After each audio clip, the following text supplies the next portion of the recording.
That's an excellent point. Autophagy isn't just a repair process for when things go wrong. It's a critical maintenance system that actively supports optimal metabolic function, including in those who already tolerate carbohydrates well.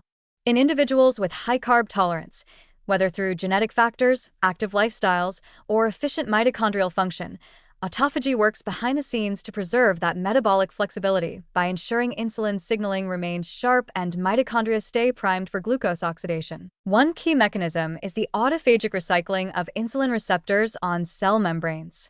Over time, receptors can become damaged or misfolded through normal wear and tear, or they may cluster in ways that reduce their responsiveness to insulin's signal.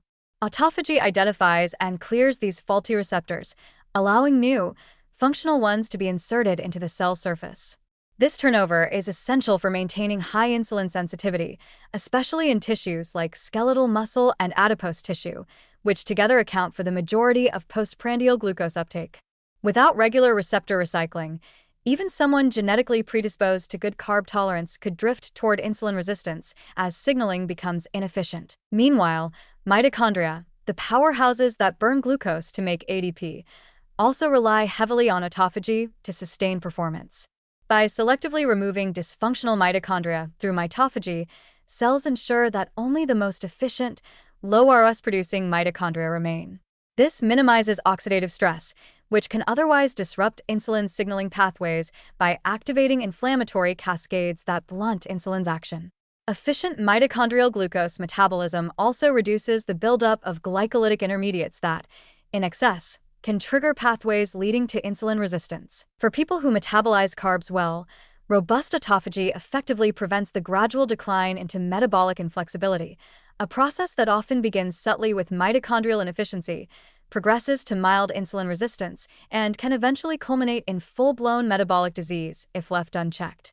By maintaining mitochondrial quality and insulin receptor integrity, autophagy keeps glucose homeostasis tight, even in the face of regular carbohydrate intake. This mechanism may explain why physically active individuals who experience regular, exercise-induced autophagy are often able to consume more carbohydrates without adverse effects.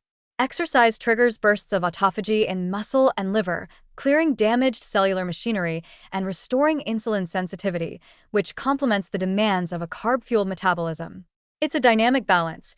Carbs provide energy to train. Training-induced autophagy preserves the machinery needed to keep carbs from becoming harmful. There's a creative way to visualize it. Think of autophagy as the nightly maintenance crew in a busy restaurant. Even if the kitchen, your metabolism, runs smoothly during service, high-carb meals, things get grimy. Utensils wear out, ovens accumulate residue, and spills happen. Without daily cleanup, efficiency tanks over time. Autophagy is that essential overnight cleaning shift that keeps everything spotless and responsive for the next rush, ensuring you don't slide into dysfunction. Ultimately, this highlights an empowering message. Autophagy isn't only for reversing metabolic disease or extending lifespan.